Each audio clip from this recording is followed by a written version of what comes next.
The UN released a report, and they estimated that it would be 300 years before we achieve gender equality. Well, my heart is sinking. I'm not really fighting for gender equality anyway, because I don't believe in equality. Feminism was really an alliance with white supremacy and with white men to achieve and attain the same rights and privileges as those white men.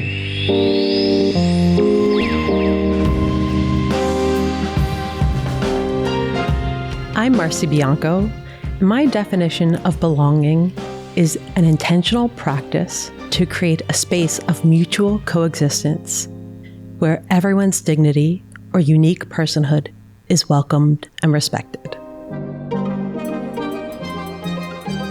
Marcie Bianco, welcome to the show. Rajkumari Neogy, thank you. I'm very honored to be here. We're going to talk about an amazing book here called Breaking Free, The Lie of Equality and the Feminist Fight for Freedom. I am so excited to connect with you. You are a writer. You are also a culture critic, which I love. You have been an active contributor for the LGBTQ plus media as a journalist, as an editor for more than 15 years. Right now, what you are doing is being an editor at the Stanford Social Innovation Review. I want to start with one of the statistics that you mentioned in your book. And I think it's a really powerful starting point for us. The UN says that it will take, oh my God, I can't even believe this is a sentence, 300 years before we reach gender equality. 300 years. 300. So in the spring of 2023, the UN released a report, and based on indicators of education, health, experiences of gender violence, oppression, systemic, personal, they estimated that it would be 300 years before we achieve gender equality. I was actually nearly finished writing my book, but I felt it imperative to include this quote in my book because to me, it symbolizes the kind of fallacy, the kind of impossibility of not just gender equality, but equality more generally, which is what I'm trying to, in the first half of my book, interrogate. So let's unpack equality first, because I think we're going to arrive at, well, at least I would like to arrive at where equality has failed us. Right. Okay. So 300 years, how do you even get there? I think that's something that people have not quite figured out in our society. So in my book, I really focus on the United States, context specific. But I think how equality is implemented is similar around the world. So equality is nothing organic in our life. Equality is not a feeling. No one, I truly believe no one wakes up and says, I feel equal today. Because equal or equality is a measurement, and it depends on not just having someone who you're being measured to, but a system of measurement. Right.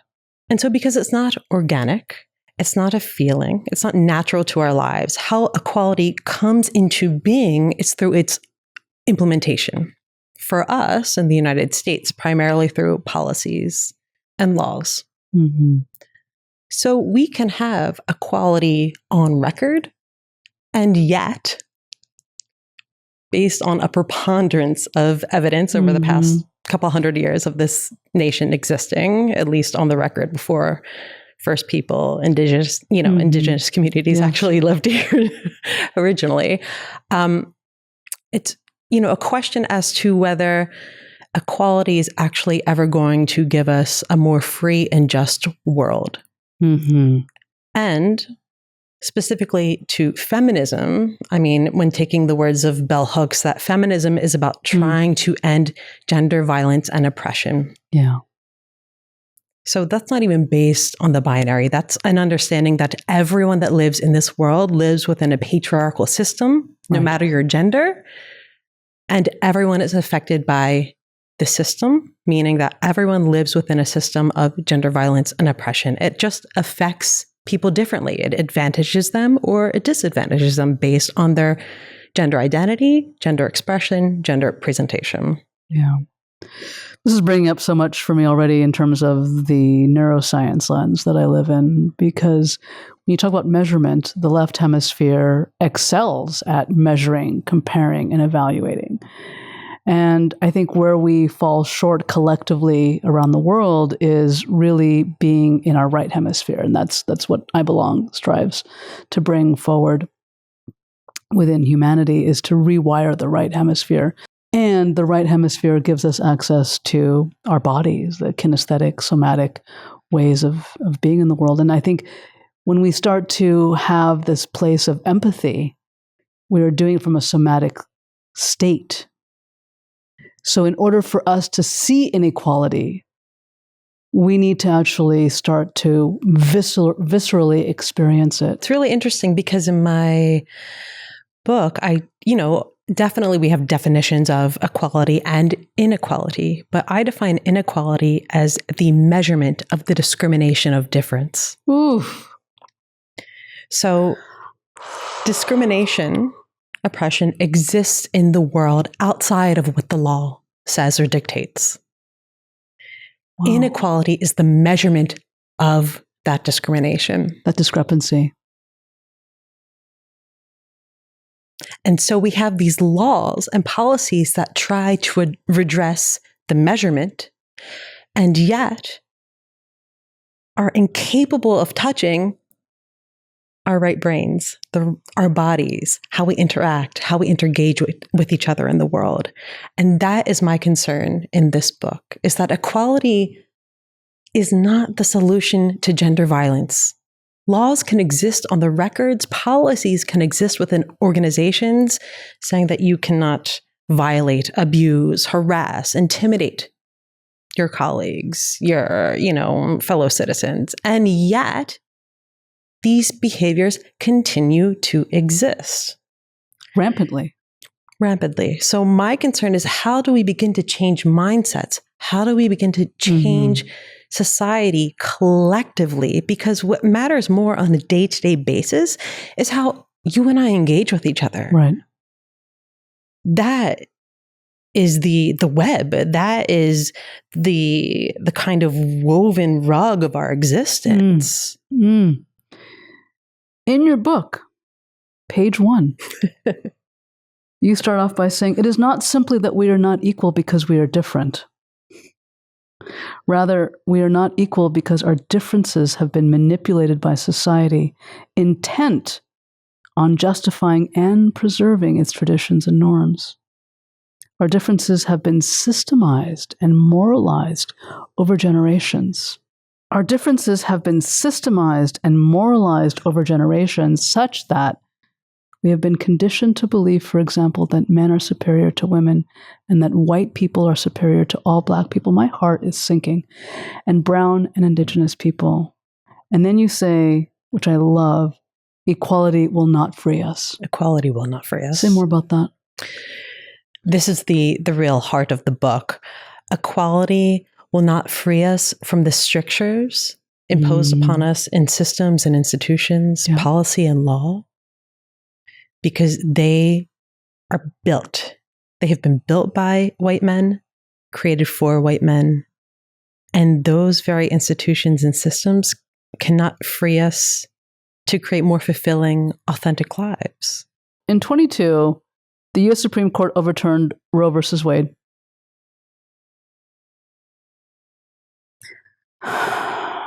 Which had profound implications for women's rights and healthcare around the country. Women make up 50% of the U.S. population, yet only hold 27% of seats in Congress. Women in the U.S. earn an average of 82 cents for every dollar earned by men, despite the fact that women now hold a bachelor's degree or higher more than men. Wow. Where are we? And where is it that we need to be? Because then we can talk about how we get there. So where are we now? It doesn't seem like we're far ahead from where we were 100 years ago. I will say that. Or 50. I'm 52, and I sadly learned 5 years ago that my mother could not have a checking account. Right, because it wasn't until the 70s when that was made legal for women to have checking accounts. That's correct. Which started to make sense about why she may have left my father. I mean, there are a lot of disparate issues that you bring up here with, in particular, Roe v. Wade. I think this is really critical. So where we're going, I think can be addressed in pieces depending on the issue at hand. So one, you mentioned abortion. The second, you mentioned representation in political office or positions of power. Those are, for me, two very different things. Because one is about representation based on identity alone and trying to ascend systems that are capitalist, exploitative, and that were created to, I don't think, serve the public good or public welfare. They are profit systems. I am very interested in Roe v. Wade, and in particular, the issue of privacy, because privacy for me, so my book is about freedom. How do we become free? Privacy is a facet of freedom. So Roe v. Wade was decided based on the Supreme Court's interpretation of several constitutional amendments, but most specifically a clause within the 14th Amendment that said the state cannot deny life, liberty, or property without due process. Within that clause, they contrived an idea of privacy, which to me is a form of freedom. To be able to have that self-sanctity, that security. Of course. It allows agency. It allows sovereignty. And also I feel, again, with this kind of the solace of being able to be alone and secure in oneself and almost, however temporary, invulnerable. Like you cannot be infiltrated, right? You have a security of space, of peace of mind, right? A kind of agency, as you say, over the self. So Roe v. Wade was not decided on equality. It was decided on privacy based on the 1965 Supreme Court case, Griswold v. Connecticut, which legalized contraception. So contraception, these are all connected, and this is what we're dealing with today. This is why I bring this up. Contraception in 1965 decided based on privacy. Abortion, right? Of course, very hemmed into a decision made by, quote unquote, a doctor and his patient, right? Note the gender of the doctor, a doctor and his patient. And of course, the state has a vested interest in life, which is why we have various state laws that are not uniform or universal because of how the Supreme Court wrote that verdict of Roe v. Wade. But it was decided on privacy. And similarly, Lawrence v. Texas, which, again, using privacy, the 14th Amendment, legalized all non-procreative sex, or, to put it otherwise, said that sodomy cannot be criminalized. So these tremendously important Supreme Court cases hinge on privacy, which is crucial to the 14th Amendment. That benefit what system? That benefit the privacy? Yeah, that these court cases benefit what? They benefit the individual. Right. They benefit the individual sanctity and their freedom to love who they want to love, to be intimate with who they want to be intimate with, to take medication based on their self-determination, how they envision the future of their life, whether they want to procreate or not. And also the ability to, receive medical care to end a pregnancy if for some reason it can be whether a life is in jeopardy or in danger, or the fetus is in danger, or your life circumstances do not facilitate and foster the ability to give birth, which a lot of people seem to want to ignore the real bodily impact of growing a fetus inside of oneself, how bones shift and get organs get crunched, like the body shifts and changes as you're growing something using from what's within you, using your own body.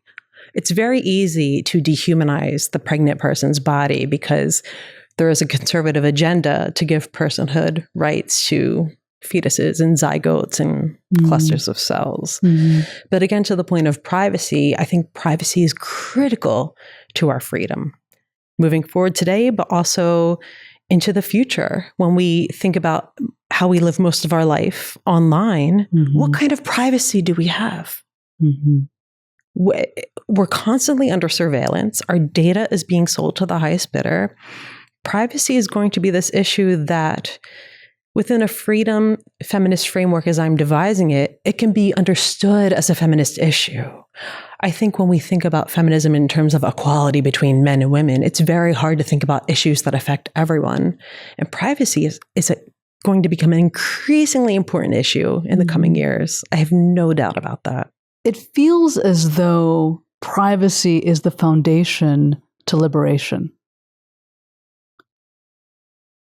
What is it that we need in order to figure out how to collectively liberate ourselves? And what are we liberating ourselves from? So I lay out a few steps in my book about how we can get free.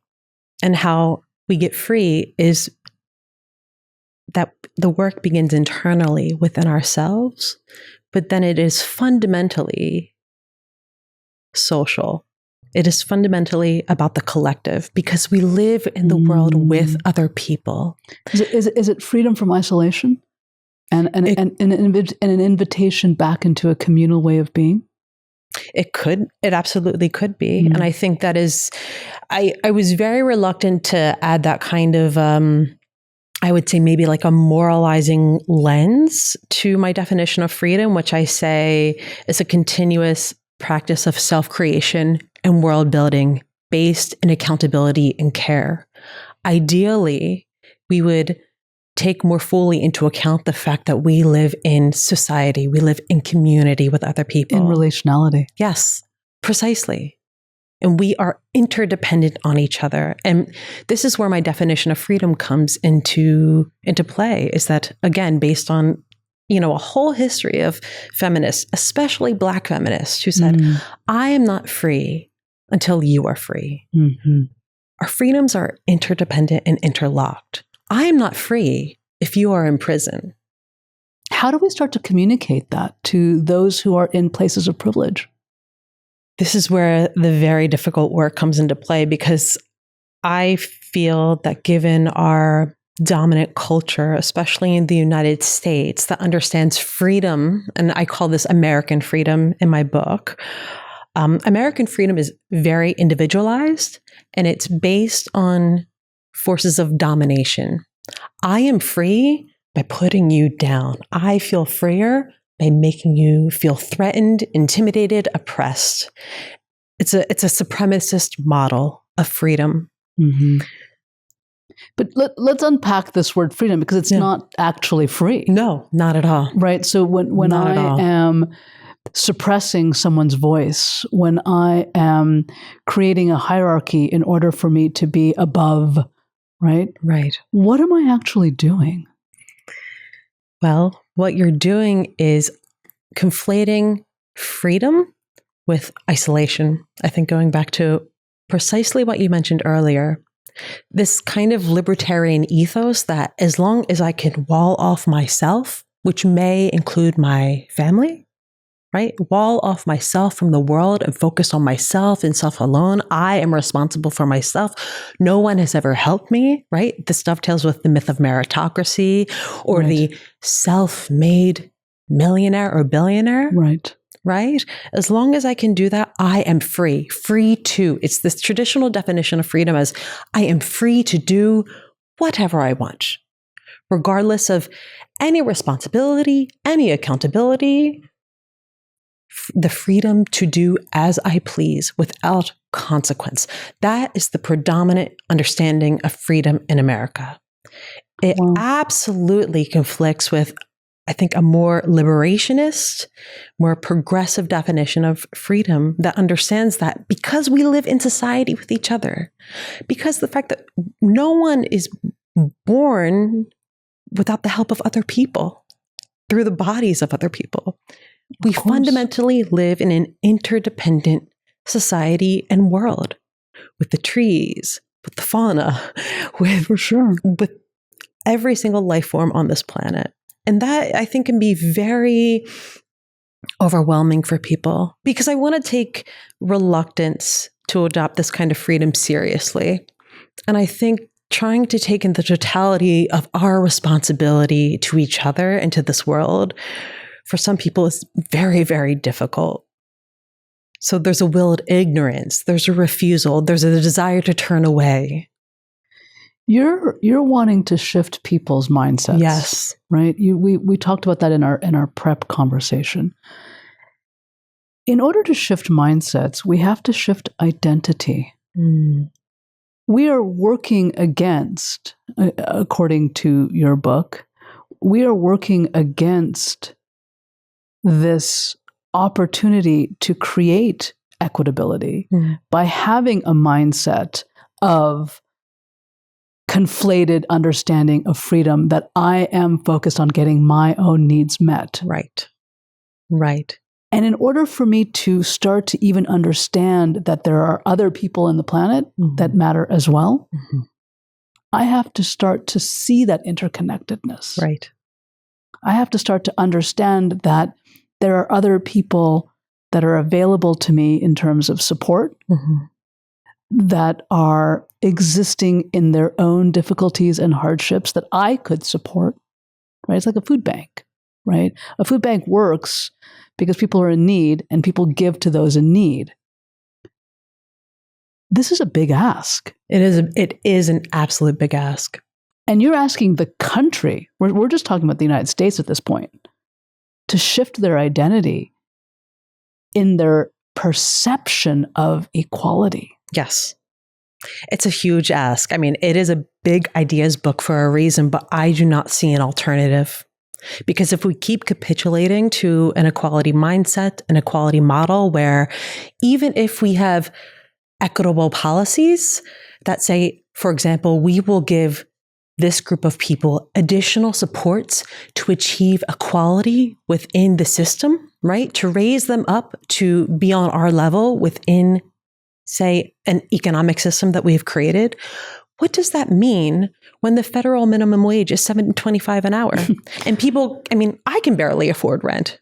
Who can actually keep a roof over their head? What I try to impress upon my readers is that this work begins internally by developing a critical consciousness. A critical consciousness is a liberatory tool. And that's just basically becoming aware of oneself in the world. I admittedly mock this a little in my book, because I think psychologists in the early 20th century would say this is a developmental stage when an infant, becomes a child and develops, through childhood. They begin to understand that the person they see in the mirror is not the world. Right. That there are other people in the world. Right. And yet, this mentality that I am the world dominates the culture of this country. And I mean, for exactly the reason that you said, or the effect that you said, we have hit that breaking point. This is the result. This is the result. Yeah. I love this quote that you have. You have a Toni Morrison quote. Fascism is recognizable, I'm just going to start crying, by its determination to convert all public services to private entrepreneurship, all nonprofit organizations to profit-making ones, so that the narrow but protective chasm between governance and business disappears.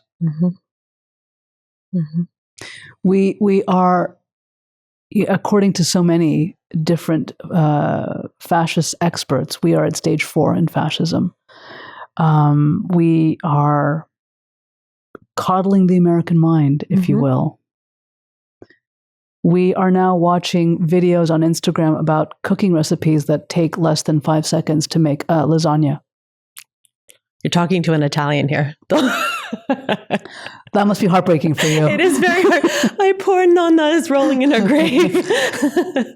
We have lost our ability to steep in the longevity of the smell of a cake baking and cooling off. We have lost the desire to go for a walk in a garden and just notice the bees hovering above the flowers. We have lost this ability. No, that's hard. It's heartbreaking. It is more than heartbreaking. It is hurting our mental well-being.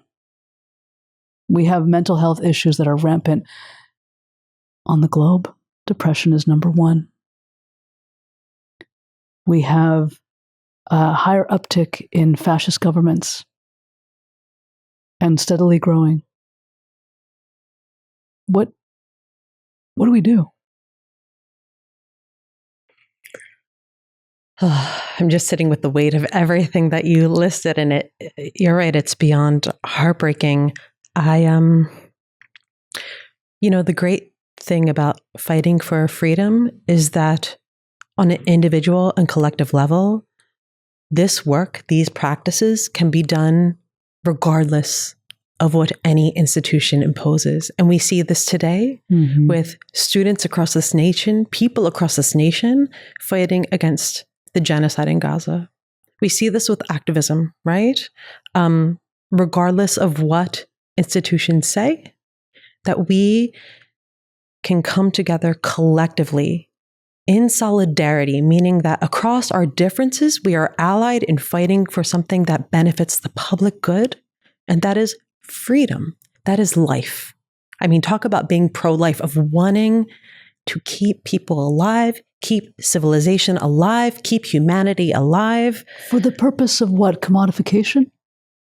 Well, hopefully not, but in this world, no, I understand how you're pushing back. Right. I would like to think that, the whole point of a freedom movement is not to commodify other people, but it is actually to build fulfilling lives with love, with care, with just a kind of living in the world where life is invested with and accrues meaning and meaningfulness over time that is distinct from commodification and capitalism. I know that that's impossible in the world that we live in. And I apparently we have 300 years.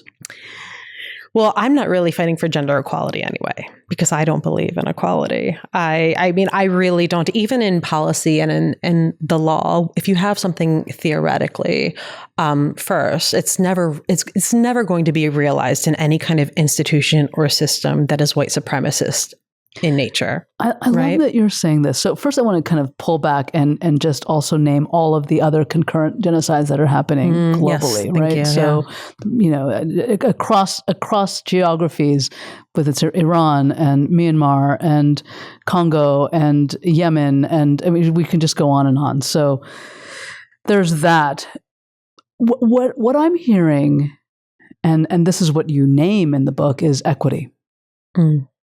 Where we're headed is, when you talk about, kindness and care and the antithesis of commodification, you're actually saying dignity. How do we prioritize human dignity as a movement that we are collectively on board with, globally collectively on board with? And that brings us to equity, right?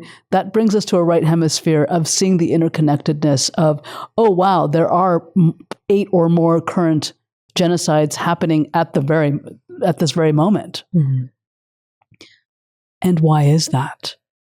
Right? Why are these genocides happening across the globe in ways that we almost seem powerless or helpless to do anything about it? And that brings me back to this place of shifting mindsets and heart sets.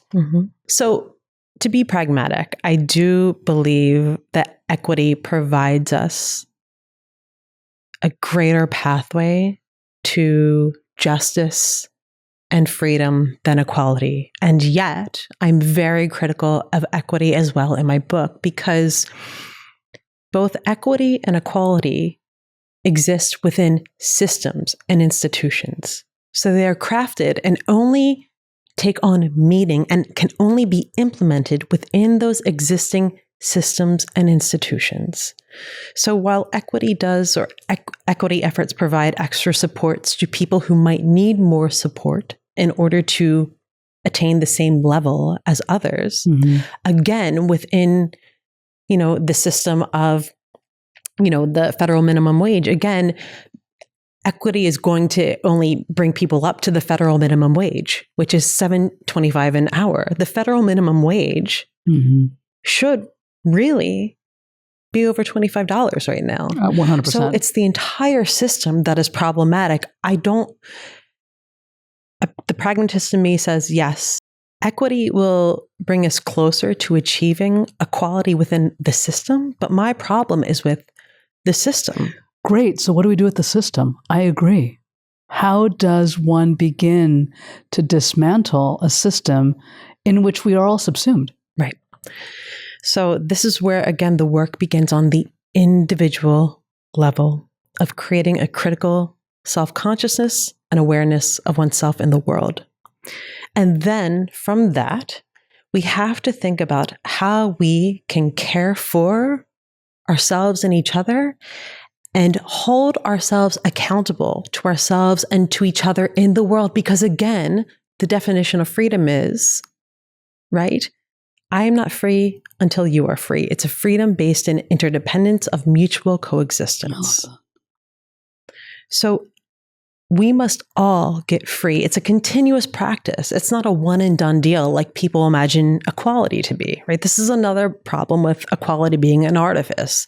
They assume that if they achieve an equal right, say the right to vote or the right to have an abortion, that we can wipe our hands of it and it's done.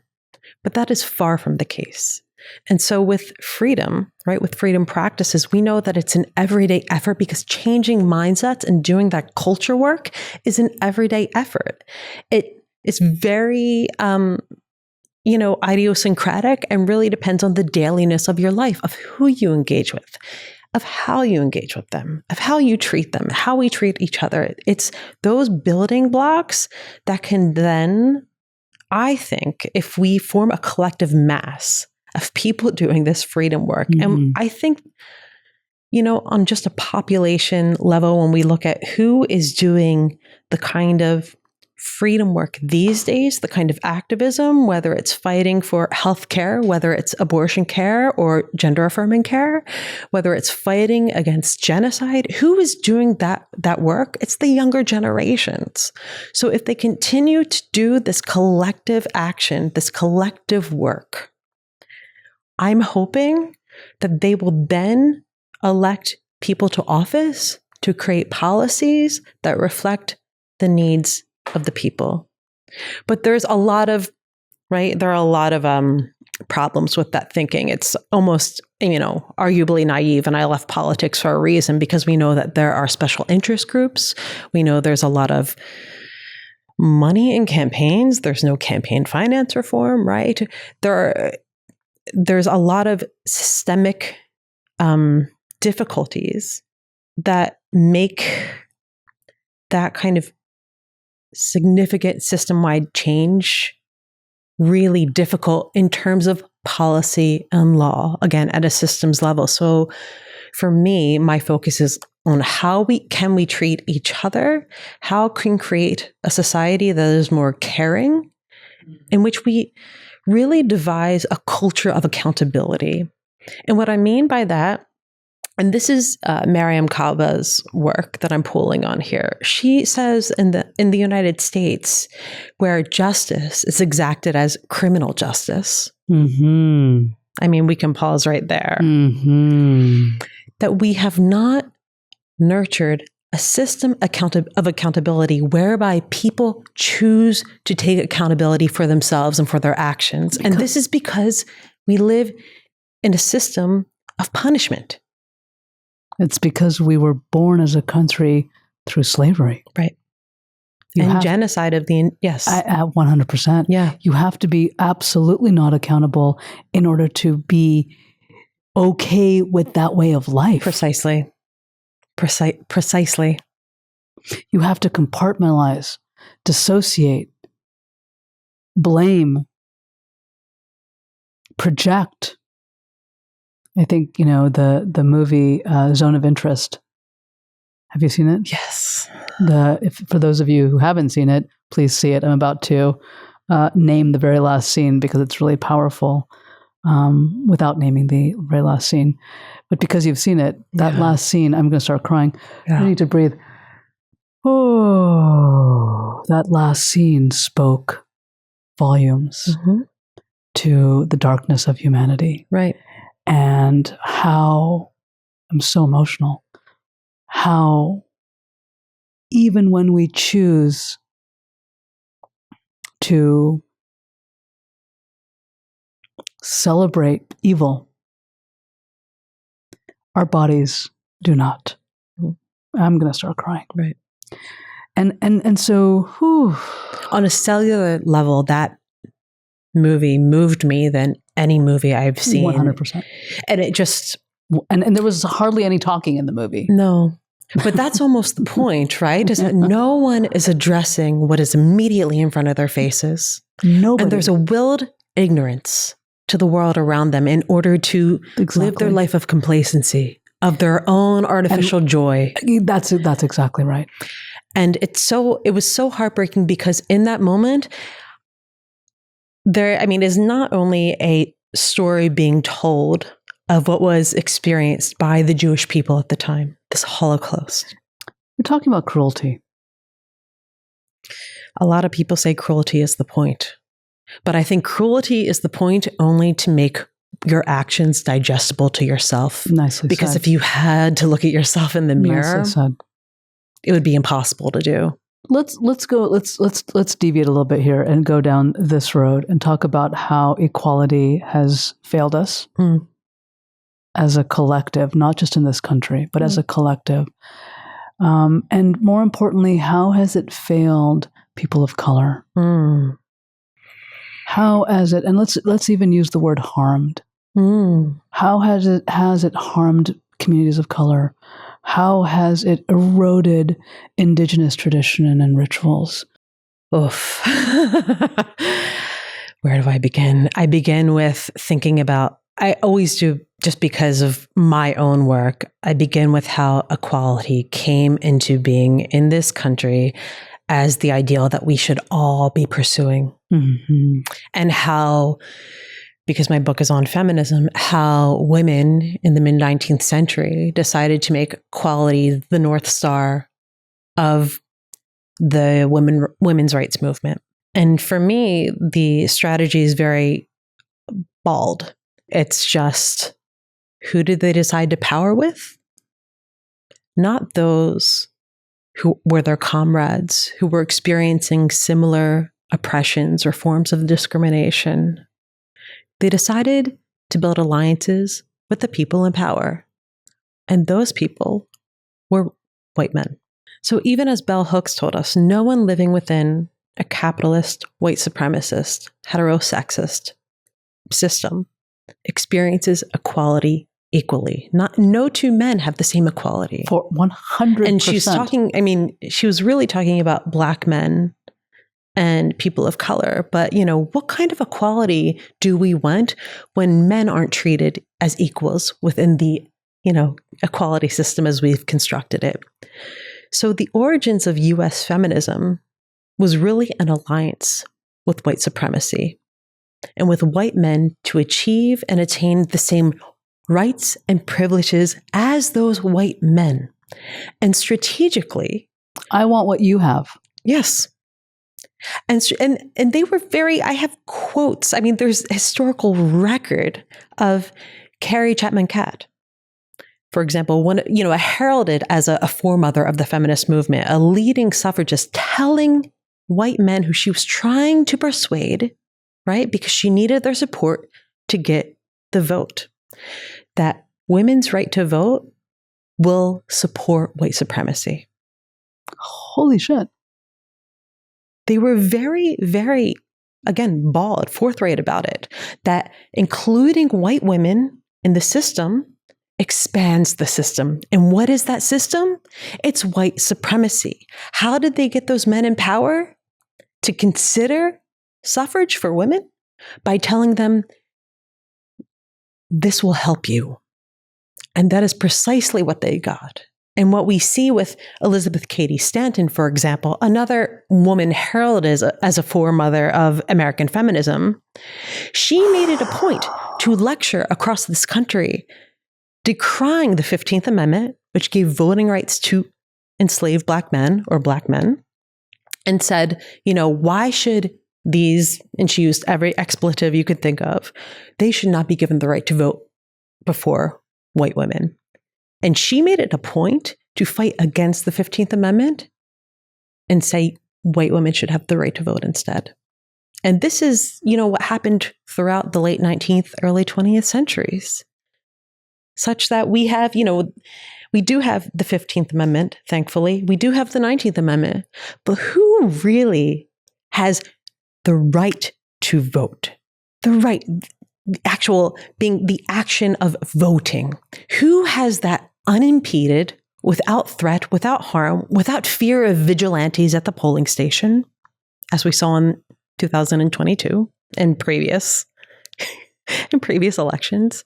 Who has that right? How has the state passed laws that impede people's ability to vote, whether 100%. It's discounting mail-in voting, whether it's shutting down polling stations and saying you have to, take off from work and drive 25 miles to go vote. You aren't allowed to drink water in line or you pass out water in line while you're waiting to vote. These are now criminal activities. We criminalize the one single democratic right that we have in this country. We're about to criminalize sleeping in public. Yes. And that is this is really, this has been weighing on me so much, especially, now living and working in Silicon Valley, where I'm surrounded by exorbitant wealth and the size of homes, and that people have multiple homes, that most of us can't even afford to rent property close enough to work, to our workplaces in order to get there on time. And that we are criminalizing people for conditions that our society placed them in. It's shocking. It's so cruel. It's this idea that they are somehow criminal for the situation that we have put them in. Well, this takes us back to zone of interest. Mm-hmm. Exactly. It takes us back to projection. Mm-hmm. It takes us back to dissociation, compartmentalization. It takes us back to a need to create this hierarchy of inferiority. I've jokingly referred to it as patriarchy 101. There are different classes, patriarchy 101 through 103, this idea of projection, dissociation, of placing the blame on someone else to distract from what you are doing. Well, at the same time, this is what's incredible, is that the people who do that kind of, who behave in those ways, they want all the power. They believe themselves to be all powerful, and yet they are completely, severed from the consequences of their actions. This is fascism 101 also. This is, right? Yeah. This is, I'm going to go here. I'm going to say it. This is how we get to a rape culture, and that we blame the victim. Yes. For having experienced the violence. Women of color often experience a wider wage gap. Black women earn 63 cents. Native American women earn 60 cents. Latin women earn 55 cents for every dollar earned by white non-Hispanic men. Black women are more likely to die from pregnancy-related causes, 3 to 4 times more than white women. We already know that Black babies born in this country have 3 times more cortisol than non-Black babies. Black women are incarcerated at twice the rate of white women. Michelle Gathers. Michelle Gathers is an amazing woman. I met her 2 weeks ago at Culturati. I was at a conference in Austin, and she was being interviewed. Had a fireside chat with someone from McKinsey. I don't remember who it was, and she apologized to all of us. There are pretty senior people in this conference. Elon Musk's chief of staff was there. The chief revenue officer of Lumen Technologies. It's some pretty big people here. at this conference, and she apologized. She apologized for buying into the lie of equality. That's incredible. As That's a Black incredible woman to say that. No. That she was going to, I'm still going to, like, on the verge of tears, that she was going to pass the baton on to the next generation. And she apologized. I mean, what kind of accountability is that? Yeah. That is a superior human. Yeah.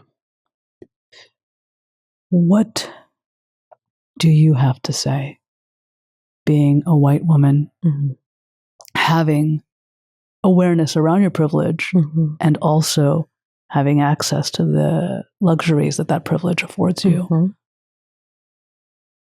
What do you have to say about that, and how we look at the world around us every single day, looking into this zone of interest and how they're okay with it? And not even okay with it, that they're protecting it at all costs. Yeah. And you want to change minds and hearts to a system that is spending billions and billions and billions of dollars in wars, when we have homelessness and debt and an inability to feed our population properly and provide them with vegetables and water. I will keep, hope is a discipline. Again, another quote from Mariam Kaba. Hope is a discipline. We have to maintain hope throughout these dire times, because especially someone like myself, a white woman who sits in, I think, right now, a pretty privileged situation that, I can go to sleep at night not worrying if I will be bombed to death the next morning. Or frankly, I can walk down the street worried that someone won't put a gun to my head for being, Black. Or, sleeping in my bed and being shot by cops, or walking down the street with Skittles and iced tea and being shot by cops, or just riding the subway, or getting here, driving a car and not being pulled over and then shot by a cop. To quote Simone de Beauvoir, we all live within our situated freedom, meaning that each of us, I love that, our freedoms are situated. They're not universal. She is famously remembered to be Jean-Paul Sartre's partner. And he was deemed the father of existentialism, whereby he said everyone has, the same freedom to do as they please. And she, being a woman in these circles, said, are we all free exactly in the same way? Or is our freedom situated based on how we grew up, who we were born to, the time we were born into, our socioeconomic conditions, the identities that we either take on or are given to us by society? All of our freedom is situated within the specific conditions of our lives. And so within the specific, freedom within our lives, each of us has the capacity to understand, right? Become aware of our situated freedom, to become aware of the freedom of others, and do, I think, what we can within our power, not to be bystanders, bystanders to the violence being exacted daily in this world. That is, to me, the key modus operandi. How do you not be a bystander to what you see? And it can be, acts of resistance. I know I'm asking a lot, but on a personal level, if you do one act of resistance every day, that is something. Okay. That is a place to start. Daryl Davis has a TED Talk. He's a Black man who attended KKK rallies and listened and asked questions for years. Eventually, he was able to build a friendship with one of the Grand Masters, who ended up giving up his uniform. It's amazing. It is interpersonal. Yeah. And it is about heart-centered work. It's about developing a movement. Yeah. That each of us are collectively on board with. Yeah. What do you hope that we are able to achieve in the next, let's say, 25 years? at least in my lifetime. Yeah. On the level of society, I would frankly love for us to move beyond the limitations of identity in all of its forms, because identity becomes shorthand for how we immediately perceive and judge people. Mm-hmm. But it also, identities, especially as they are lived in social realms, or I'm thinking, on social media, I think that they're very divisive. Mm.